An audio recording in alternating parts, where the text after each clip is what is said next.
Mike Dell's World number 362.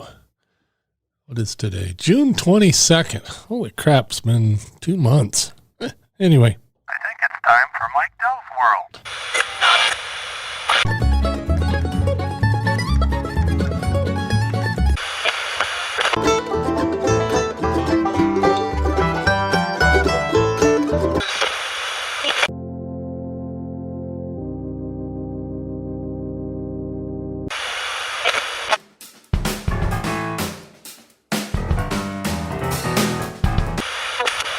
There it is. And good morning, good evening, good afternoon, whatever the case may be. This is Mike, and I'm here from Traverse City, Michigan. Way up in the pinky finger, if you look at the back of your left hand, and that looks like the lower peninsula of Michigan. Anyway, it's been too long. And I've got kind of a topic today, so I'm going to read a quote. It says, isn't it funny how day by day nothing changes, but then when you look back, everything is different? That was by C.S. Lewis. And I got to thinking about nostalgia. And nostalgia used to be treated as a disease. I've got an article from the Atlantic here, which I'll link in the show notes. But yeah, I can get that. People keep a lot of stuff around and have to deal with stuff, and there's just stuff everywhere, and and I'm not immune, and neither is my wife. So we have a lot of stuff. Junk for nostalgia is kind of like what goes on in the TV show Hoarders, only on a lesser scale, I hope. But we can hold on to a bunch of crap for nothing. And man, it just, it snowballs on you. I'm looking at my garage, and I've got parts to vehicles and other apparatus laying around there that I got rid of a long time ago. I've got moped parts, and I got a carburetor for a Honda Express, which is a really old moped. I got got all the driveline parts for one of those cheap Chinese mopeds that I had that I got rid of 4, 5, 6 years ago. I don't know, something like that. Up until last Saturday, or the Saturday before last, I had the hubcaps to a Cub Cadet tractor that I think I got rid of 10 years ago, something like that. And, of course, I got a bunch of John Deere parts, and I got a couple of John Deeres, or had a couple of John Deeres. I'm making a concerted effort to not hang on for nostalgia's sake. So I got rid of my two John Deere 110s that had been sitting there. One of them had been sitting there, we figured, at least 15 years. And I had to take my working tractor and pull it kind of sideways to get it out of the holes, to tow it out for the new owner, who is actually going to restore them, he says, or at least restore one of them and use the other for parts. I don't know. We'll see. But that was hard to do.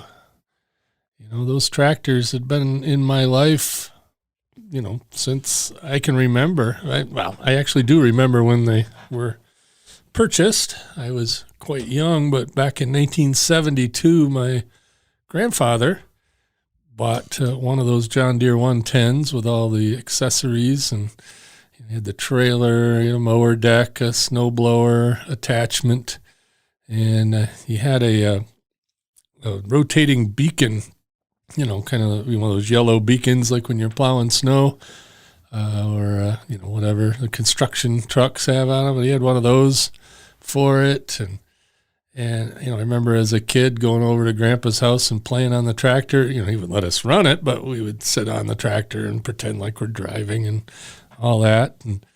And then a few years later, I don't know, I think probably sometime in 75 or 76. So Grandpa had it a few years, and he didn't need it really, and so he sold it to my dad. And my dad used that tractor for a good 20 years. And I used that tractor for, when I was a, kid.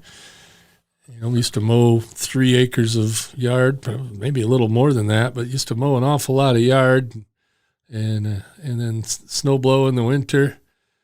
Back in the blizzard of 78, which those of you that are old enough to remember, that was quite the blizzard here in the Midwest. And it had closed our road for like like a week.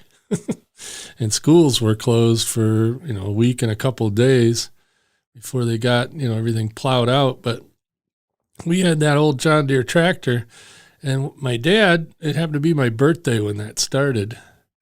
And my dad pulled his VW van. He drove all the way out back by the barn and then angled back. He had a driveway angled back towards the back of the house. So, he went out probably 100 yards and then back about 60 yards to the house. And, they weren't predicting snow like that. And voila, we got hammered. And so we had to plow, probably 150 yards of snow that was 4, 5, 6 feet deep. It was really that crazy to get his van out of there. And I could just remember, this was in January 78. And we started back at the garage, which at that time was probably 150 yards from the house.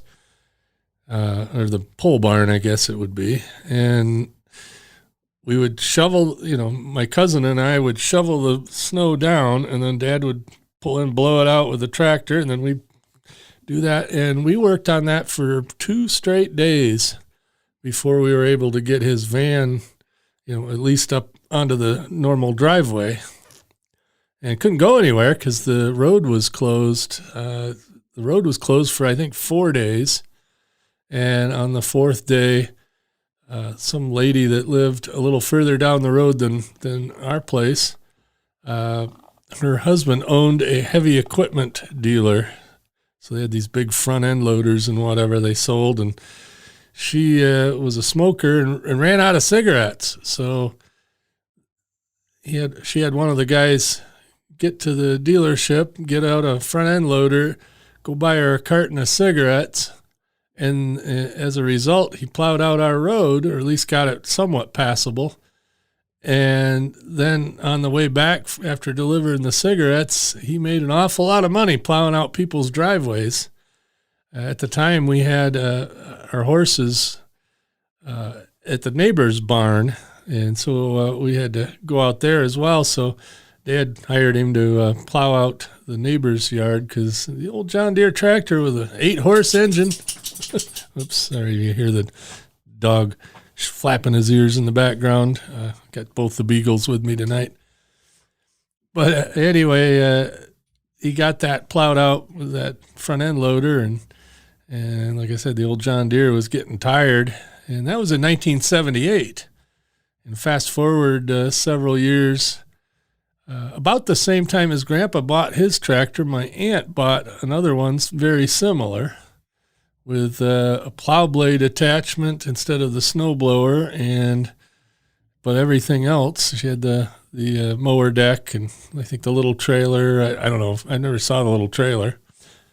But anyway, she had moved up closer to where my dad lives and didn't need the tractor anymore, and his was getting tired, so he bought that one from her. And he used that one for probably another 15 years or whatever until he bought his current tractor. So I got the older tractor when I lived out in Lake Ann. So that was a good 20 years ago. And more than that, 25 years ago. Those things were 50 years old. So yeah, about 25 years ago, I got that, and it sort of ran. I didn't really ever use it for anything. I just set it out back, always going to work on it. And then the other tractor, when Dad got his tractor, my sister got. And she used it for quite a while. I don't know how much, but used it, and then something went wrong with it, and I don't know. It was something simple, but she didn't want to futz with it, so I traded her a walk-behind snowblower for that tractor. So I had both of those tractors from my childhood here at the house, and that's about the time. It was 15 years ago or more. Well, it might have been 20. I don't know. That I moved here from Lake Ann, and I had I parked the two tractors in the back. I got the one running, the one my aunt had, and I used that probably 4, 5, 6 years, and then a couple of years ago I ended up parking it because whatever reason, and I just used the walk-behind snowblower, and our yard isn't big enough to use the mower deck. So those things sat there, and anyway, got a wild hair a couple of weeks ago or a month ago, and put them on Facebook Messenger and sold them. Got pretty good money for them. I mean, not terribly expensive, but 50-year-old tractors, and that's back when they made those things to last. You go to Home Depot and buy a John Deere, and I put that in huge air quotes. It's nothing like what they used to build. These were small tractors. They were not lawnmowers. They were, smaller scale, heavy duty, meant to last, got real steel, and, they're perfectly usable. I have, like I said, I have a 71, so it's exactly 50 years old, that this summer I'm going to do a little bit of maintenance on, but it plowed me out all last winter, no problem whatsoever. This one I got off of Facebook Messenger. The guy didn't know what he had, I don't think, but he found it in a barn that he bought, or bought all the contents of this barn, found it there. He got it, running. It had been sitting for obviously a long time. He got it up and running, and this year I'm going to rebuild the engine, not because it doesn't run. It just burns a little oil, and, I'd rather rebuild it before it, a ring breaks or, some other crazy thing happens. So, and they're cheap enough to rebuild. And those things are meant to last, and all the parts are still available. And there's a very big community of those, John Deere tractors, those quote unquote lawn tractors. But the one I got's a 112, so it has the bigger engine. It's a little more heavy duty. But like I said, it was hard to get rid of those tractors because, like I said, it was history and nostalgia. And, of course, remembering the good times is great and all, but keeping something around for that reason is good as long as it doesn't start to control your life, or, in my case, junk up my yard. But, it's just, I've got the memories of all that. I've got good pictures, and, I've got videotapes from the 70s, the old VHS monster camcorder. My uncle would point at everybody. And so, I've got ways to remember it without looking out my backyard and seeing a moss-covered piece of junk sitting in the yard, because it definitely, they were sad when they left. It was kind of funny, though. The guy that came to get him had a 10-foot trailer, I guess it was, one of those, ramp trailers that you get at Farm and Fleet or whatever. And one tractor, it holds just fine. Two, that was a trick. So what we had to do is put them in diagonally and then and backwards. So the rear tires were, further forward, and, cranked all the way and shoved in there. And then on the second one, we had to let all the air out of the front tires so he could close the ramp. And then all the attachments, they gave him the mower deck and one of the snow blowers, because I have another snow blower with the one I've got, which I didn't use last year. I used the plow blade, and that is the original plow blade that my aunt had. So I guess that's my little piece of nostalgia there. It's using the same snow blade that she used 50 years ago. But very, very cool stuff. Like I said, just it's just crazy how much stuff you can accumulate out there. Just things you keep around. Another thing, I look at my garage. I also have a lot of old ham radio stuff. And, how many ham radios does a person need? I've got one station, and I don't know, there's probably 3 or 4 radios out there, and some antennas I'm not using, and some coax, and some repeater stuff, and some packet radio stuff, and some old police radios that I was going to convert at some point. And yeah, it's all sitting there collecting dust. I should start selling some of that stuff on eBay or whatever. But, I still got a pile of that stuff. I still have a lot of motorcycle stuff, and I don't even have a motorcycle anymore. We sold our bikes a few years ago because we never rode them. I'd put them out in storage at my dad's house in the fall, and then I'd, get them going and ride them into town one at a time and park them in the garage, and they'd sit there all summer ready to go, and we never went. And then I would fire them back up, drive them out to Dad's, and put them in storage. And that went like that for 2 years. I had, 20 miles a year on both bikes. And I said, no, we better get rid of it. But I still have helmets and leather jackets and, vests and, all kinds of, motorcycle paraphernalia that I'm not using. Now, someday I may get another bike. Don't know. But why am I keeping that around? And, and you go into our house, and, my wife's got a room upstairs that is, I would say full of stuff. She's got old instruments she used to play in high school, a flute, and I don't know, I think there's something else up there. Of course, I got a baritone hanging in the garage. Haven't picked up in years. Got a couple of banjos that I haven't picked up in a while. Actually, I should get some strings on my good banjo and start playing again, but haven't done that in a while. But anyway, so that's the story of the nostalgia. It's just something that popped into my head, and I figured I would talk about it and tell you the story about getting rid of my tractors. So I still got the one. That one has no intrinsic nostalgia other than it looks a lot like the ones I used to have. But this one runs, and I said I have no connection to it other than I got it at a good price. And it's useful. So that's what I use it for. I don't know what I'm going to do with it in the summer other than drive it around. But I guess I'm going to rebuild the engine this year. So it'll be apart for probably a month while I do that. Should be good. Let's see. I had another interesting experience. Dad and I had to do a furniture delivery run. We got a new king-size bed, and the spare bed at my mother-in-law's house was small and uncomfortable. So when we go down to visit her, it wasn't the best thing, but we had a king bed, and the one that we got rid of, there was really nothing wrong with it other than just old, but it's plenty comfortable.